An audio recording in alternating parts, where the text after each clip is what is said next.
Yo quiero que usted me acompañe al libro de Apocalipsis, capítulo 2, versículo 1, donde vamos a encontrar a Dios mismo hablándole a la iglesia de Éfeso. Y yo creo que este es un mensaje que está muy actualizado porque necesitamos escucharlo una y otra vez, sin importar cuánto tiempo llevemos en el Evangelio. Lo primero que debemos entender es que aquí le voy a leer el capítulo 1 el versículo 1 del capítulo 2 de Apocalipsis. Dice: escribe el ángel de la iglesia en Éfeso.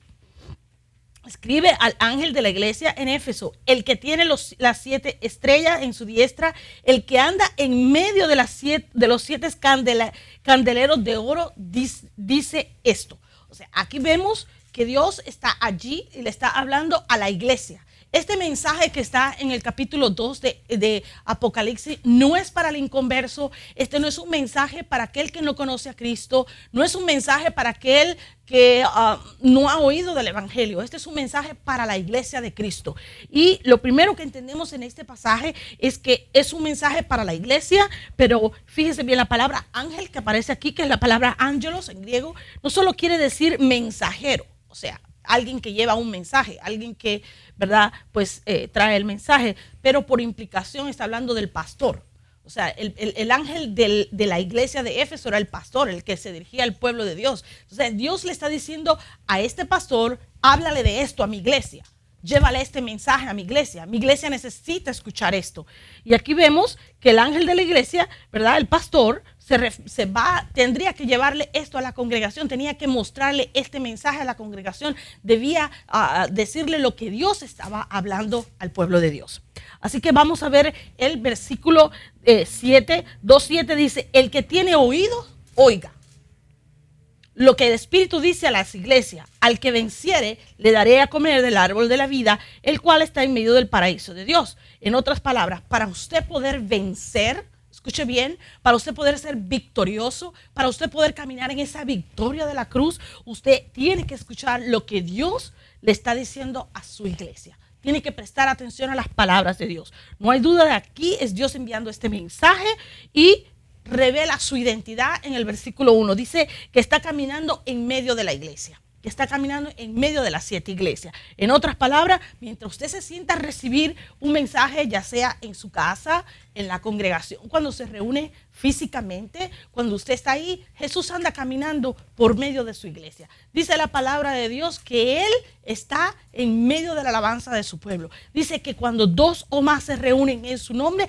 dice que Él está allí. Así que cuando usted se reúne en su nombre, ya sea cuando se reúnen 2 o 3 en tu casa, viendo estas transmisiones en vivo, o cuando te sientas a recibir en medio de la congregación, resulta que hay un invitado invisible, alguien que usted y yo pues tal vez no estamos pendientes de él, alguien que usted y yo tal vez no lo estamos viendo, pero él está ahí porque está en espíritu.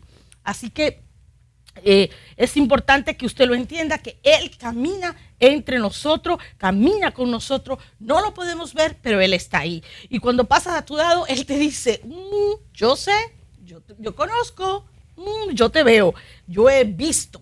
Yo te he visto lo que has hecho. Por eso, si regresamos un poquito unos versículos atrás y vamos al versículo 2, ahí mismo en el capítulo 2 de Apocalipsis dice el versículo 2: yo conozco tus obras y tu arduo trabajo y paciencia, y que no puedes soportar a los malos, y has probado a los que se dicen ser apóstoles y no lo son, y los has hallado mentirosos. Versículo 3 dice: y has sufrido y has tenido paciencia y has trabajado arduamente por amor de mi nombre, ¿verdad? Y no has desmayado.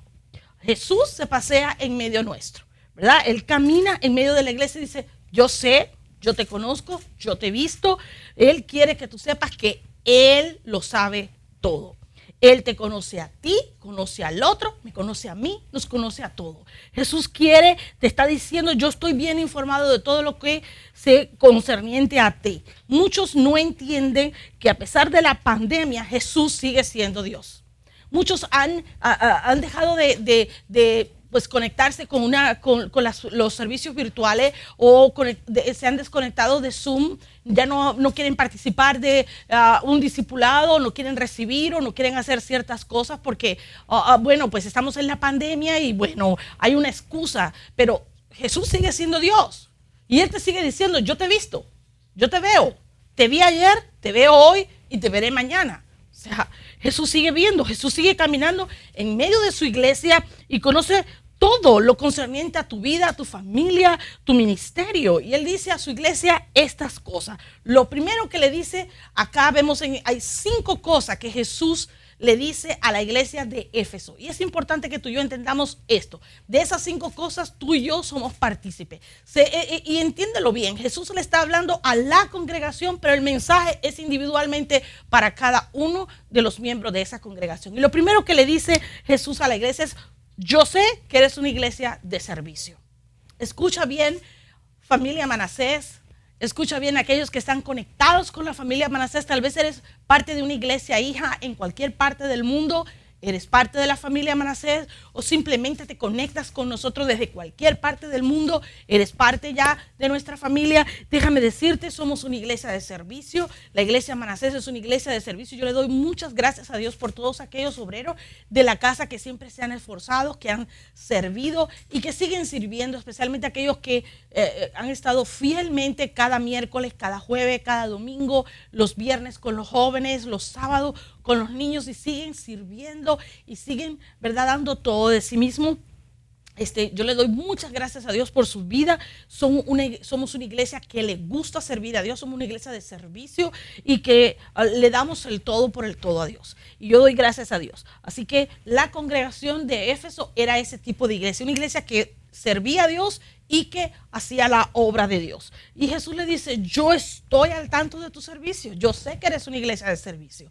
Pero ¿sabes qué? No basta solo servir. Así que mire qué más lo que le dice Jesús a la iglesia de Éfeso. Así que si tú has sido un servidor de esta casa, recuerda que no basta servir, ¿verdad? Qué bueno que has estado sirviendo. Tal vez en este tiempo, por causa de que no nos hemos reunido físicamente, no has podido servir. Pero déjame decirte que de todas maneras Dios tiene tu servicio delante de Él. Pero eso sí, recuerda que todas las misericordias de Dios se renuevan cada día. Así que nuestro servicio debe ser también renovado de día en día.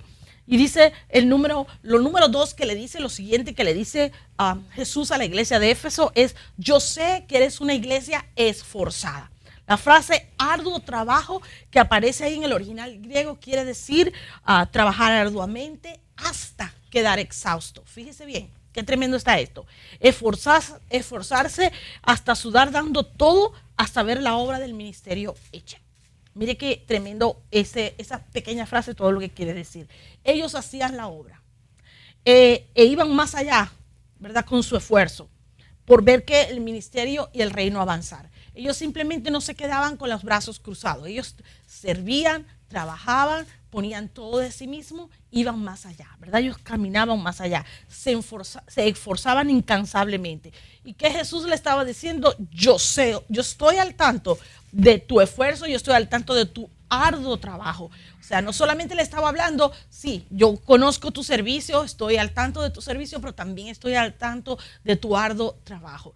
La tercera cosa que aquí vemos que Jesús le dice a la iglesia de Éfeso: yo sé que eres una iglesia que hace sacrificios. Ellos no solo servían esforzadamente, sino que además lo hacían con sacrificio. Iban más allá de lo normal, iban más allá de la expectativa, iban más allá de lo que la gente esperaba. Ellos lo daban todo. Y muchos de ustedes se pueden identificar con este pasaje. Saben a lo que se refiere este pasaje. Salir corriendo del trabajo para servir, a veces sin poder bañarse, sin comer, simplemente porque tienes que llegar a tiempo para servir. Servir a veces cansados, enfermos, preocupados por su familia, por las cosas que están sucediendo en su casa. Muchos incluso sin la provisión necesaria, tal vez preocupados sin saber cómo voy a pagar a la renta, pero sin dejar de servir, y su servicio está delante de Dios. Esos son sacrificios. Otros dejan de ir unas vacaciones para servir o dedicarle ese tiempo libre para servir a Dios. Yo sé que le estoy hablando a alguien que entiende de lo que le estoy hablando, que no solamente fue un servicio, que no solamente te esforzaste, pero también que sacrificaste algo de ti. Algunos con un montón de problemas, pero aún así sirviendo. Y le dice: Señor, tengo un montón de problemas. Tal vez mi matrimonio está atravesando un problema difícil. Tengo situaciones con mi hijo, tengo un problema financiero, la salud salud, pero ¿sabes qué? De todas maneras te voy a servir, te voy a poner a ti primero. Y Dios está viendo ese sacrificio. Es no solamente servicio, es no solamente esforzarse, es también sacrificio. Y Dios lo ve donde quiera que tú estés. Sacrificios, ¿verdad? Por eso es que el salmista decía, no te daré sacrificio que no me cueste, porque a veces venimos a servir al Señor y nos cuesta, tenemos que obligarnos porque estamos atravesando una situación tan difícil, pero decimos, Señor, voy a servirte. Y ¿sabes qué? Jesús le decía, yo soy consciente de tu sacrificio, así que no solamente estoy al tanto de tu servicio, estoy al tanto de tu esfuerzo, pero soy consciente de tu sacrificio. Y lo cuarto que Dios le habla, que Jesús mismo le habla a la iglesia de Éfeso, le dice, yo sé que eres una iglesia radical con la maldad. Fíjese bien, era una iglesia que no toleraba la maldad. Y usted sabe que la palabra tolerancia está de moda en este tiempo. Tenemos que ser tolerante con aquellas cosas que sabemos que le desagradan a Dios. Pero como es lo que está de moda, es lo que la gente espera.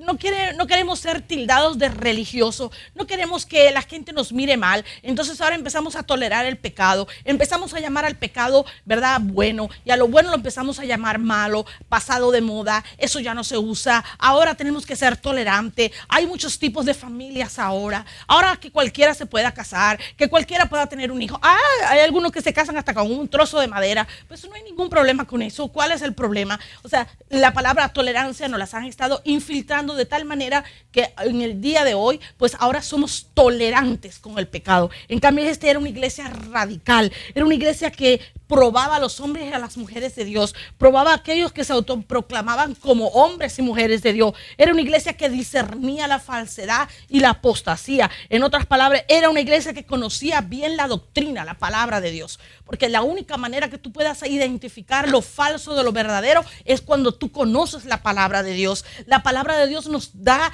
las muestras, nos guía, nos muestra la pauta, nos dice esto debe ser de esta manera y no de otra. Lo blanco es blanco, lo negro es negro y no podemos ser tolerantes con el gris. Es así de sencillo. Esto es lo que habla la palabra de Dios. Dice que era una iglesia radical contra el pecado, no admitía el mal, no toleraba la maldad. Tú y yo debemos de ser ese tipo de iglesia.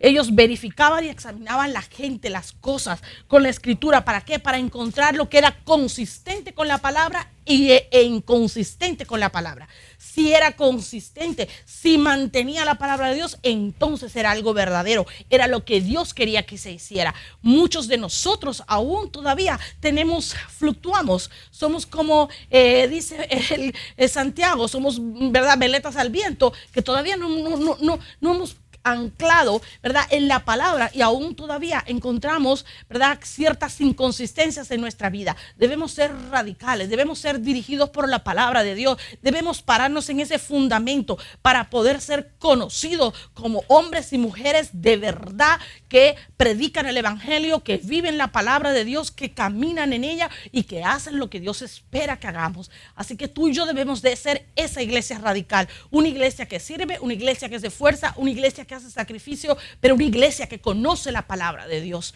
una iglesia que sabe. Mire, Jesús le estaba diciendo en este tiempo, yo sé que eres una iglesia que cree la Biblia, yo sé que eres una iglesia que habla la Biblia, yo sé que eres una iglesia que enseña la Biblia, yo sé que eres una iglesia que se mueve por la Biblia, sé que es una iglesia que cita la Biblia, pero que la vive de verdad. Esto es lo que Jesús le estaba diciendo a la iglesia de Éfeso, y eso es lo que debemos hacer tú y yo. No importa cómo se muevan los tiempos, no importa lo que digan los políticos, no importa lo que diga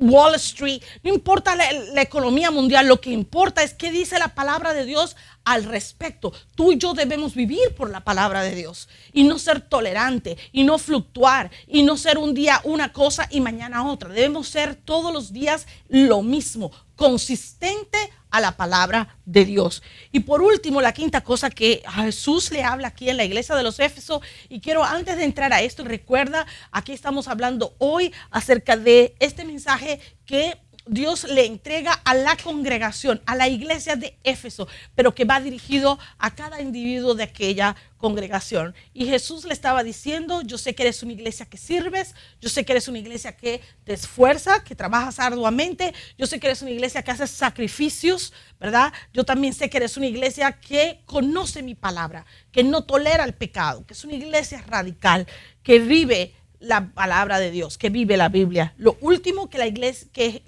el ángel le dice a la iglesia es: yo sé que eres una iglesia perseverante, ¿verdad? En tiempos difíciles seguían adelante, no tiraban la toalla, ellos perseveraban, ellos no decían: hoy no sirvo porque me siento mal. Sí, porque eso es, ahora resulta que tenemos un montón de gente que está buscando un montón de excusas para no servir. Ni tampoco decían: mejor me quedo en casa por causa del virus, tú sabes, no me quiero contagiar con el virus, mejor me quedo en casa. Era una iglesia que se mantenía firme, que no desmayaba, que peleaba la buena batalla, que no tiraba la toalla a la primera, que cuando enfrentaba la primera crisis no se dejaba caer. Era una iglesia que se mantenía firme, ¿verdad? Y era una iglesia que no decía: oh, bueno, hoy me siento mal, no voy a servir. Ay, no, mejor me quedo en casa. Ay, es que no me gusta mucho eso de estarse conectando por el Zoom. Hoy ya me voy a conectar. No, yo no voy a hacer eso. O sea, no buscaba excusa. Era una iglesia que simplemente perseveraba. Ante las dificultades, perseveraba. Ante los desafíos, seguía adelante. Y como le dije a un principio, si usted va al capítulo 19 de Hechos, se va a encontrar todos los desafíos que esta iglesia tuvo que enfrentar. Y no fueron pocos, fueron bastantes. Pero ¿sabe qué? Permanecieron firmes. Supieron pelear, supieron resistir, mantener su fe, mantener su doctrina, mantenerse, ¿verdad?, peleando. Y Jesús le decía: yo sé, yo te he visto, yo te conozco,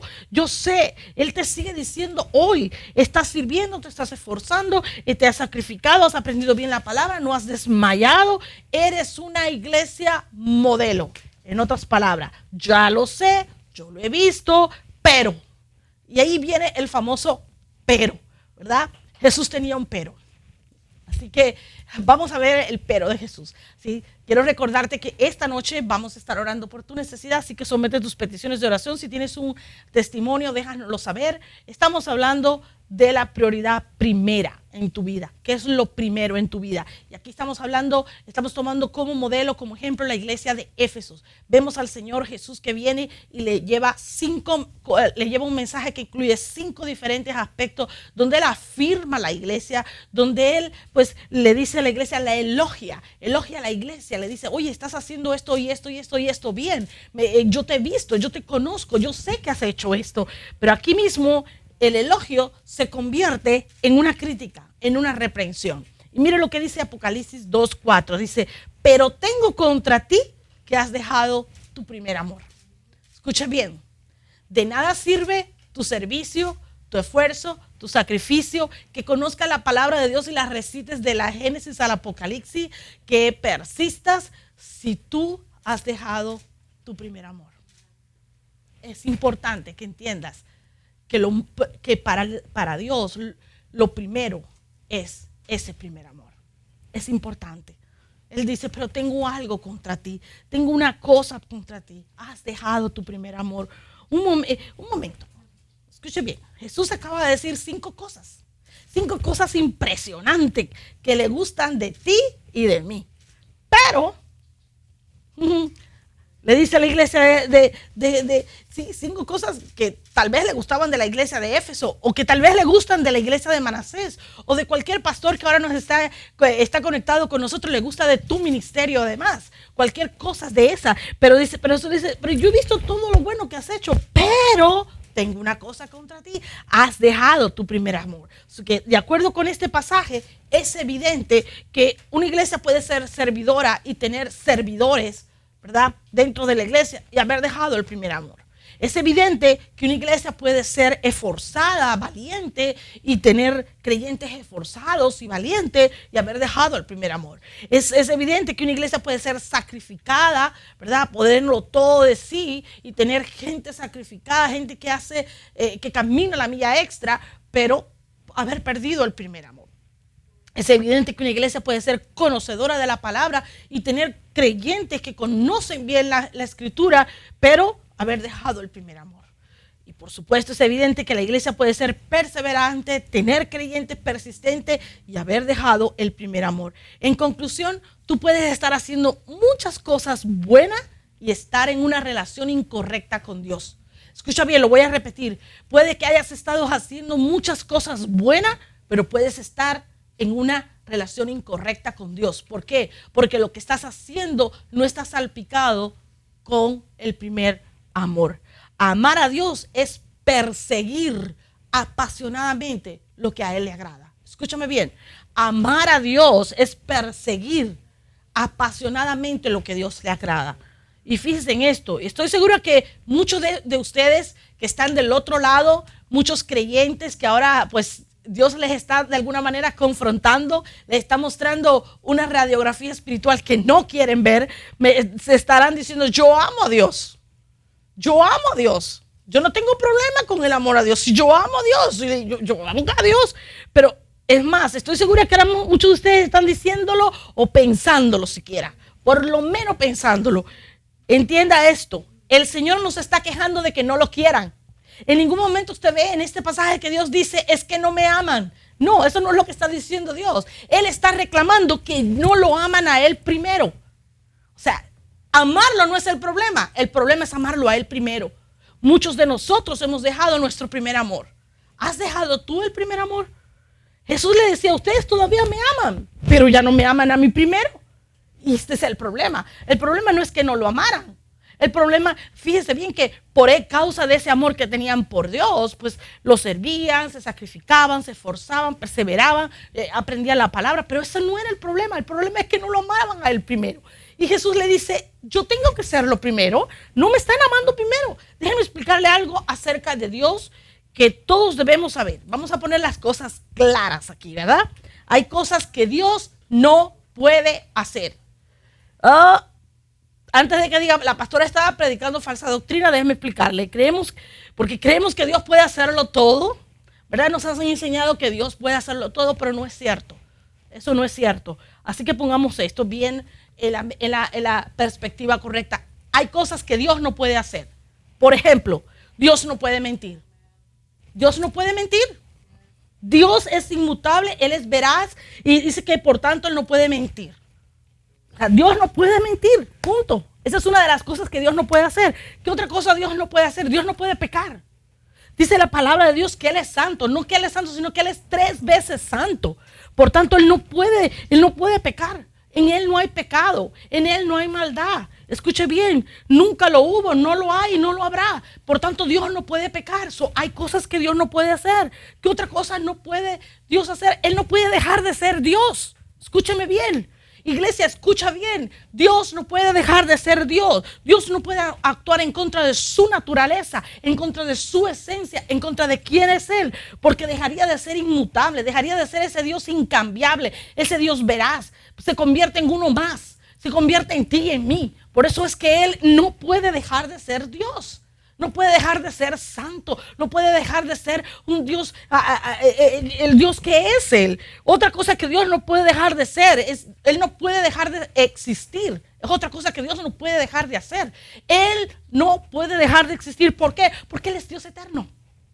Porque Él es eterno y no puede dejar de existir. Entonces, todo esto, lo que te he mencionado anteriormente, viene a demostrar que hay cosas que Dios no puede hacer. Quiero que lo entienda. Hay cosas que Dios no puede hacer. Y una de las cosas que Dios realmente no puede hacer y no puede ser, es ser lo segundo en tu vida. Dios nunca va a ser segundo. Él tiene que ser siempre primero. Escúchalo bien. Él no puede ser segundo. Nunca. En cuanto se le hace a Él segundo, por debajo de cualquier cosa, aún siendo cosas buenas, es inaceptable. Dios no puede aceptarlo. Es inaceptable para Dios. Escúchalo bien. Dios no puede ser lo segundo en tu vida. Él tiene que ser lo primero. No basta con servir, no basta con sacrificarte, no basta con esforzarte, no basta con perseverar. Dios tiene que ser lo primero. Primero en todo. Mira, no hay nadie ni nada al mismo nivel que Dios. Escúchame bien. Nada ni nadie puede estar por encima de Dios. Escúchalo bien. No hay nada al mismo nivel de Dios. En Génesis 1, ahí vemos claro que dice que en el principio creó Dios. En el principio creó Dios, que creó los cielos y la tierra. ¿Qué quiere decir esto? Que en el principio solo había Dios. No había nada más. Lo único que existía era Dios. Por eso Él está en un nivel superior al que nadie ha llegado ni nadie ha alcanzado. Por eso Él no puede ser lo segundo en tu vida. Cuando no había gente, cuando no había cosas, cuando no había nada creado, Dios existía. O sea, nosotros nunca hemos llegado a ese nivel, ¿verdad? La Biblia una y otra vez afirma el primer mandamiento, ¿verdad? Ahí lo encontramos, Mateo 22:33, viene a confirmar ese mandamiento que recibimos en el Antiguo Testamento. Dice, amarás al Señor tu Dios con todo tu corazón, con toda tu alma y con toda tu mente. O sea, no quedaba nada. Todo estaba involucrado. Todo nuestro ser debe amarlo a Él en primer lugar, a Él por encima de toda cosa, a Él por encima de todo lo demás. Aún a pesar de tu servicio, a pesar de tu familia, a pesar de las penurias que estés pasando, a pesar de la enfermedad, Dios tiene que ser lo primero en tu vida. Y cuando se trata de dar, por ejemplo, la Escritura dice que le entreguemos a Él las primicias, los primeros frutos, ¿verdad? Cuando habla de Jesús como el primogénito de la creación, o sea, dice que Él fue creado para hacer el que estuviese en todo, por encima de todo y para todo. Dice que Él es el único Dios mediador Jesús es el único mediador entre Dios y los hombres. Jesús es único. Jesús está por encima de todo. O sea, nada de lo que tú y yo podamos hacer con nuestro esfuerzo, con nuestro servicio, con nuestro sacrificio puede superar el amor que nosotros podamos sentir por Dios. Nada de eso sustituye el amor de Dios. Escúchame bien, nada. A través de toda la Escritura, Dios es primero. Dios es primero, Dios es primero, Dios es primero. Dios asume que si Él no es lo primero en tu vida, escúchame bien, porque esto es muy importante que tú lo entiendas. Dios asume que si Él no es lo primero en tu vida es porque tú no lo consideras a Él digno de ser lo primero en tu vida. Al menos para ti que lo tienes en segundo lugar, porque Dios es digno. Entonces, Dios te manda el primer lugar en nuestro cariño, en nuestra atención, en nuestra mente, en nuestras decisiones, en nuestros planes, en nuestra prioridad. Dios tiene que ser lo primero. Así que no basta todo lo demás. Tú puedes hacer todo lo demás, como te dije, puedes tener todo lo demás bien hecho y pero puedes estar en una relación incorrecta con Dios. Porque no estás teniendo la comunión que Dios quiere, porque no lo estás poniendo a Él en primer lugar, porque tus prioridades no están en orden.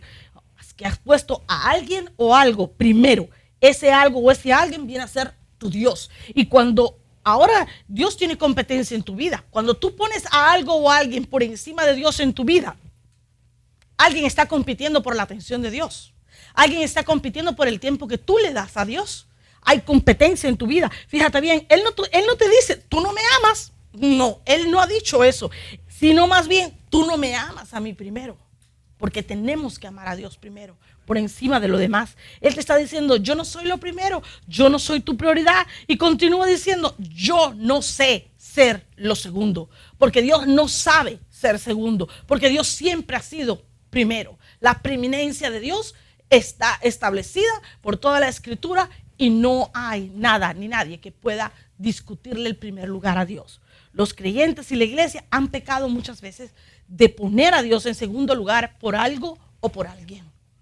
Ya sea familia, ya sea trabajo, ya sea incluso servicio. Muchas veces la gente pone el ministerio, el servicio por encima de Dios. Y esto no puede ser. En este tiempo todo el mundo tiene la fijación en la pandemia. Todo el mundo está hablando de la pandemia. Todo el mundo está con aquello de la pandemia. Y han dejado a Dios en segundo lugar. Ahora todo el mundo se preocupa qué está pasando. ¿Cuál es el índice de muerte? ¿Cuál es el índice de contagio? ¿Cuál es el que está sucediendo aquí? ¿Y dónde es que está sucediendo allá? ¿Y qué pasó acá? ¿Y qué pasó allá? Y cuánto índice de desempleo y cuánta gente han perdido los negocios. Todo el mundo está tan enfocado de eso que han puesto a Dios en un segundo lugar. Dios dejó de ser lo primero. Las excusas ya no son válidas para Dios.